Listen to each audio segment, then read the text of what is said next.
నా పేరు డాక్టర్ ప్రతిభా రాజ్ గౌడ్. మా గురువు గారు వచ్చి డాక్టర్ శోభా నాయుడు గారు. నేను చిన్నతనం నుంచే డాన్స్ నేర్చుకున్నాను. అలా నేను ఎలా చేశాను ఈ జనరేషన్ అంటే 20 years బ్యాక్ నుంచి నా ఇన్స్టిట్యూట్ ఉంది. అలా చేయాలని నా ఇన్స్టిట్యూట్ నేమ్ వచ్చి శ్రీ వెంకటేశ్వర నృత్యానికేతన్. నేను 3 years నుంచి 30 years వరకు నా దగ్గర పేరెంట్స్ స్టూడెంట్స్ ఉన్నారు. అంటే 3 years స్టూడెంట్స్ నుంచి 30 years పెద్దవాళ్ళ దాకా ఉన్నారు.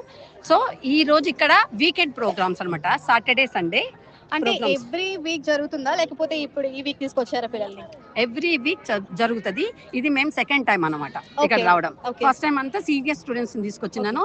నౌ జూనియర్ స్టూడెంట్స్ వీళ్ళంతా ఫస్ట్ అంటే మొన్ననే వీళ్ళకి గజ పూజ అయింది. తర్వాత మొన్న శిల్పారామంలో నవరాత్రులు చేశారు. దెన్ ఇక్కడ గుట్ట దగ్గర కూడా చేయించాలి అన్న ఇదితోటి ఆ భగవంతుడు మా పిల్లలకి మంచి ఆశీర్వాదం ఇవ్వాలని చెప్పేసి మేము ఇక్కడికి తీసుకొచ్చాము. ఈ టెంపుల్ వాళ్ళు మాకు చాలా సహకరిస్తారు. వీకెండ్స్ ప్రోగ్రామ్స్ కి మాకు 3 months ఒకసారైనా 4 months ఒకసారైనా మాకు కాల్ చేసి రమ్మని చెప్తారమ్మా.